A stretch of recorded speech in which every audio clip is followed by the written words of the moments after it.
첫 번째, 구멍. 주어진 단어, 묶음, 결, 정적. 등장인물, 민준, 자영, 801호. 4장, 밤의 아파트. 주차되어 있는 차들 뒤쪽으로 세워둔 택배차 안에서 부스럭대는 소리가 들린다. 손수레에 택배 상자를 던지는 자영. 그리고 그 앞으로 나타난 민준. 8통만 배달하면 오늘 끝인가? 이제 물건도 없다. 민준과 자영은 거실에서 마주보고 앉아있다. 민준이 가계부에 정산할 게 없다 라고 틀린 철자로 적고 있는 모습이 클로즈업 된다. 자영은 그 모습을 힐끗 쳐다보고는 입술을 꽉 깨물며 필사적으로 웃음을 찾는다. 자영의 얼굴을 마지막으로 페이드아웃. 아파트 앞. 민준의 이마에 가득 맺힌 땀방울로 서서히 다가가는 카메라. 많이 넘어? 아니, 6동의 엘리베이터가 고장나서 계단으로 다녔더니 말을 하지. 자영을 힐끗 보고는 택배 상자를 어깨에 얹은 채로 팔동 입구로 사라지는 민준. 뒤따라 물건을 쌓은 손수레를 끌고 팔동으로 향하는 자영의 뒷모습이 클로즈업된다. 5장 801호와 밤. 엘리베이터 문이 열린다. 왼쪽에는 801호라고 적힌 현관문이 보인다. 문 앞에 택배 상자를 놔두고 휴대폰을 꺼낸 자영.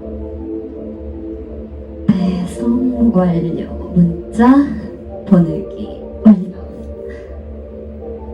문자 발송 효과음이 나자 복도 계단에서 민준이 손잡이를 두드려내는 소리가 들린다. 그 소리를 듣고 작게 웃음을 짓는 자영. 퇴근 시간이 다가오니까 너 빠르구만. 신발끈을 고쳐매려고 운동화를 향해 고개를 숙이는 자영은 방금 배달한 상자가 조금 삐뚤어져 있는 것을 발견한다. 아까 똑바로 둔 것 같은데 모르고 발로 건드렸나?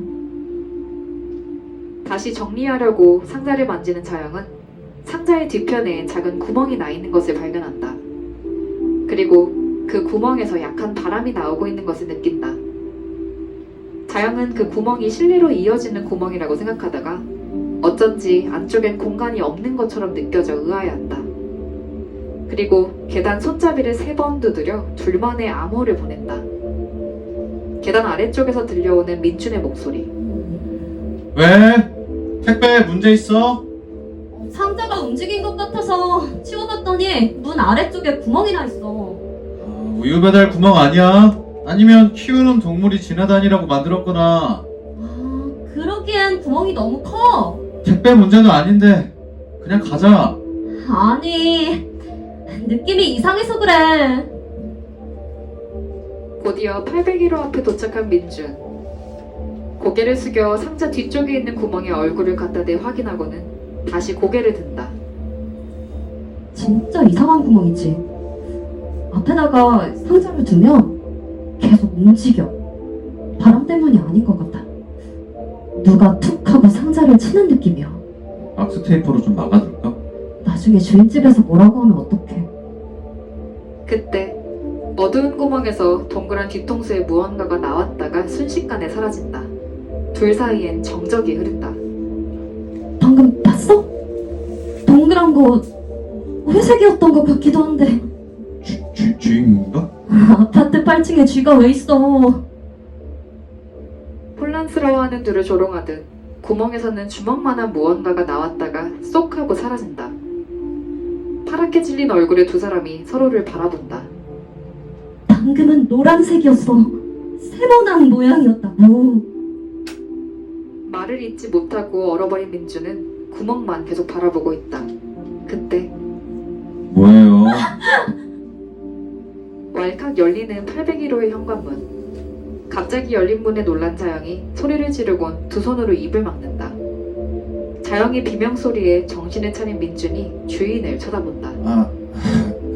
그게 뭐냐고요? 남의 집 앞에서 시끄럽게. 죄송합니다. 배달하는 중에 이 집 현관문 구멍에서 이상한 걸 봐서요. 빨리 왔네. 왜요? 구멍 구멍에서 뭐라도 봤어요? 봤어요. 아파트에서 쥐를 키워도 되는 거예요? 그거 쥐 맞죠? 아니에요. 뭔데 그렇게 자유롭게 돌아다녀요? 그래도 되는 거예요? 아, 쥐 아니라고요.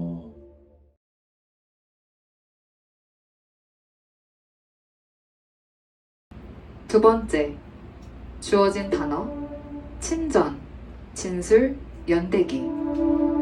등장인물, 로랑, 목소리, 의사. 제목, 요동. 2장, 물속. 얼마나 내려왔는지 가늠할 수 없는 물속. 고무줄 모자에 회색 수경을 쓰고 한쪽 귀에 이어폰을 꽂고 한없이 아래로 내려가고 있는 로랑. 잠시 수면이 방향을 쳐다보니 자신과 똑같은 수경을 쓴 흐릿한 형체들이 입을 모아 뻐끔거린다. 더 내려가라는 건가? 그때 이어폰에서 목소리가 들려온다. 역사의 길이 남을 만한 일입니다. 로랑, 우리의 실험은 성공했어요. 누구 역사예요? 제 역사인가요? 당신의 진술에 따라 달라지겠죠?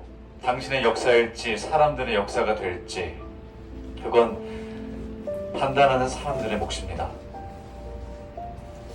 다시 아래로 내려가기 위해 부드럽게 발장구를 시작하는 로랑.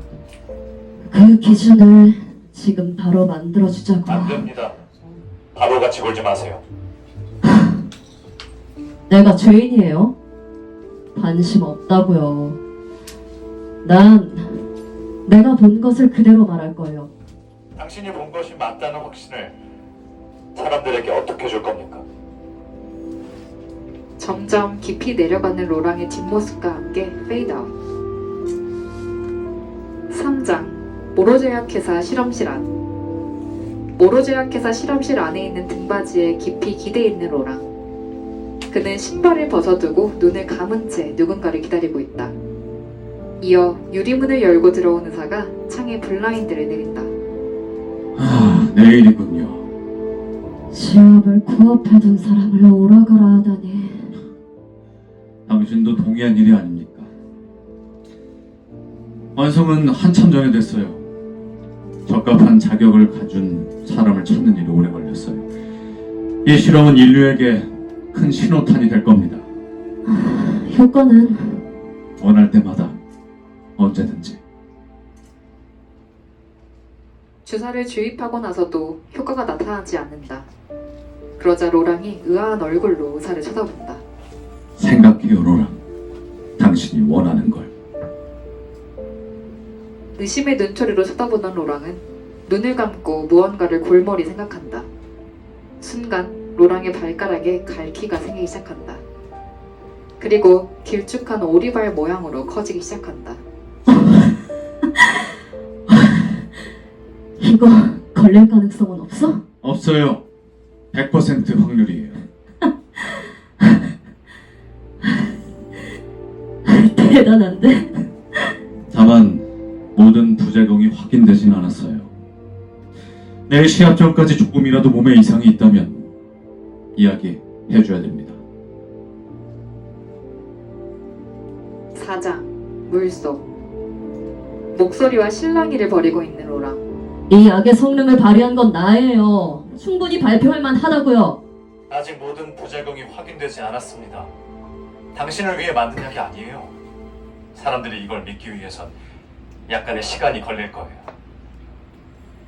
잡음이 들리다가 더 이상 이어폰에서 목소리가 들리지 않는다.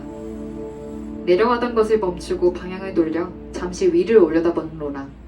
수경을 굳혀 쓴다. 당장 위로 올라가고 싶어. 순식간에 갈기로 변한 발을 앞뒤로 살짝 움직이자 수면에 금세 도달한다. 5장 시합장 물 바깥쪽. 로랑이 수면 위로 떠오르자 사람들의 환호 소리가 시합장을 가득 메운다. 기자들은 라인을 넘어 물속에 떠있는 로랑에게 뛰어와 카메라 플래시를 터뜨린다. 나왔어. 로랑씨! 여기 좀 봐주세요. 질문 좀 드려도 될까요? 폭발적인 스피드로 순위를 단숨에 올려두셨습니다. 세계 잠수 시합에서 전례가 없는 기록인데 작년보다 월등히 좋아진 기록을 위한 특수훈련이 있었습니까? 눈이 부시네요. 플래시 좀 꺼주세요. 로랑씨, 여기 오늘의 예측 분석표가 보이나요? 한순간에 종이 쓰레기가 됐어요. 시합을 성공적으로 마치셨는데 지금 하고 싶은 말은 없습니까? 노랑 씨, 들려요? 당장 대기실로 오세요. 로랑 씨, 대기실로 이동해 주세요. 누군가 찾아왔어요. 중대 발표를 하나 할 거예요. 바로 지금. 로랑씨! 이 카메라에 대고 말해주세요!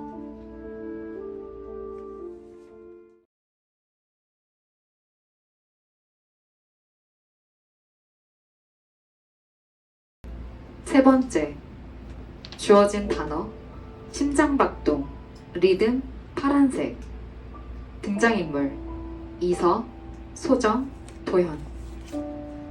제목, 트레이싱. 7장, 방, 소정의 작업실. 새하얀 벽과 침대, 스탠드. 방 주인의 성격을 닮은 듯 모든 물건이 가지런하게 정리되어 있다. 텅 빈 5개의 침대 사이에 긴 전신 거울이 있고 소정과 이서는 그 앞에서 뭔가를 골몰이 생각하듯 서 있다. 이서의 반응을 살피는 듯한 소정. 여기 아니야. 여기서 조금 위로 올라가면 좋겠어. 소정은 이서의 팔에 붙어있던 종이를 떼고 다시 안쪽 방으로 들어간다. 안쪽 방에서 다시 도안을 그려 나온 소정. 거울 앞에 서 있는 이서의 팔꿈치를 물티슈로 닦고 다시 종이를 붙인다. 이리저리 살펴보는 이서. 뒤에 다른 손님도 있어. 시간 내에 끝내려면 10번 내로 시간 확정하든가 아니면 다른 나라서 넉넉하게 결정하든가. 아니야. 오늘 할 거야. 마지막으로 한 번만 더 확인할게. 그럼 위치 확정? 응. 너 진짜 이걸로 할 거지? 응. 아이고.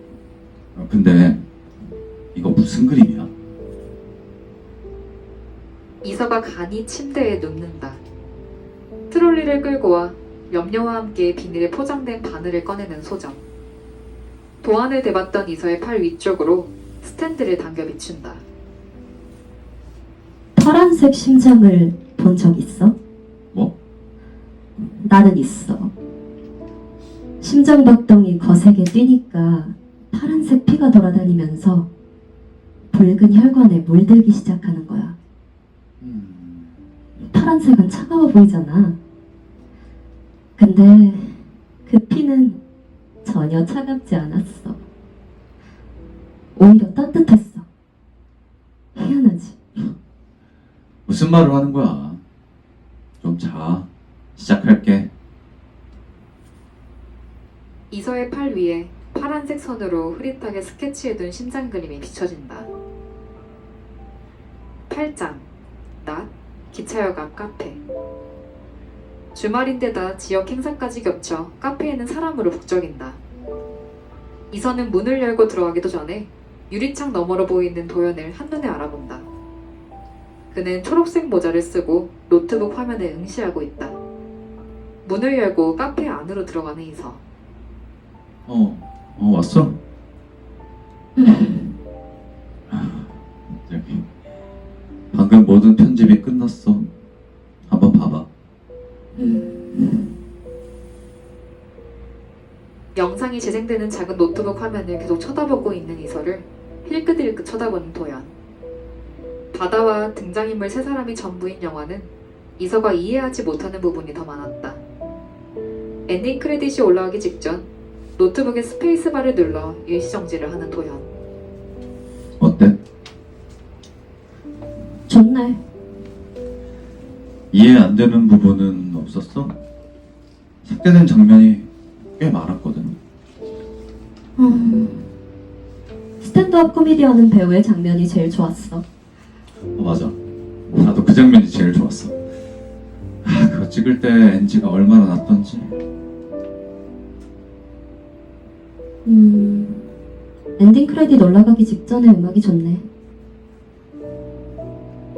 감독과 스태프, 협찬사의 이름이 모두 나오는데 이서의 이름도 삽입되어 있다. 도연을 향해 눈을 동그랗게 뜨는 이서. 네 이름도 넣었어. 네가 도움 많이 줬으니까. 9장. 소정의 작업실, 방. 그림 속을 채울 파란색 염료통과 새로운 바늘을 꺼내고 있는 소정.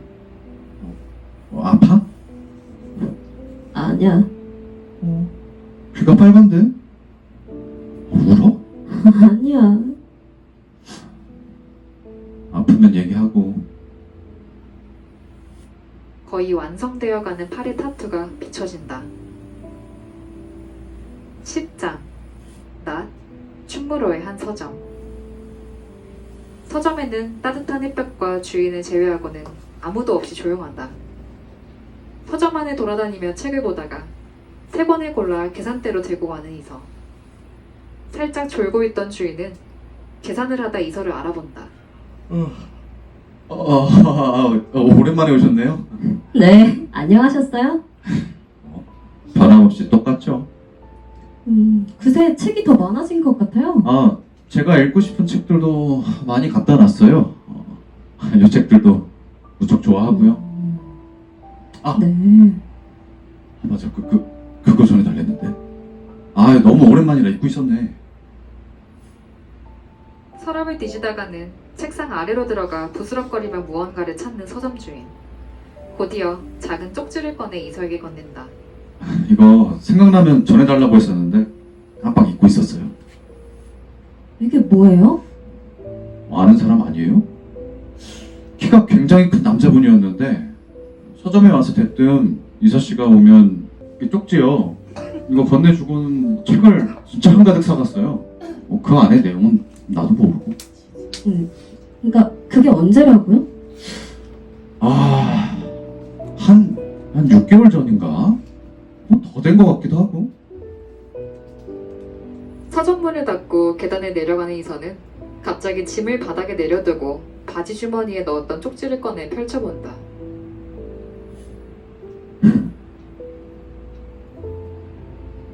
하나도 변한 게 없구나.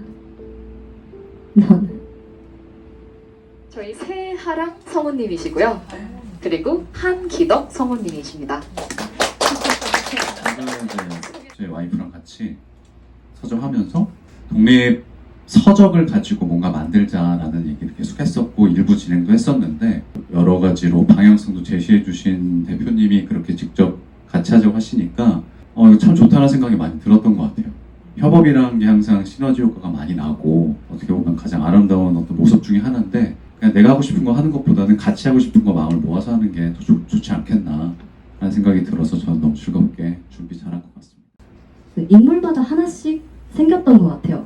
처음에 우리 자영이 매일매일을 소중히 생각하면서 살아가는 거. 또 로랑 같은 경우는 이글이글거리는 욕구가 1등 그 이상을 그런 것이 느껴져서 강하게 표현해주고 싶다. 사실 그런 욕망을 가지는 게 나쁜 일은 아니잖아요. 그래서 그런 면에서 좀 더 이라면 애착이 갔던 것 같습니다.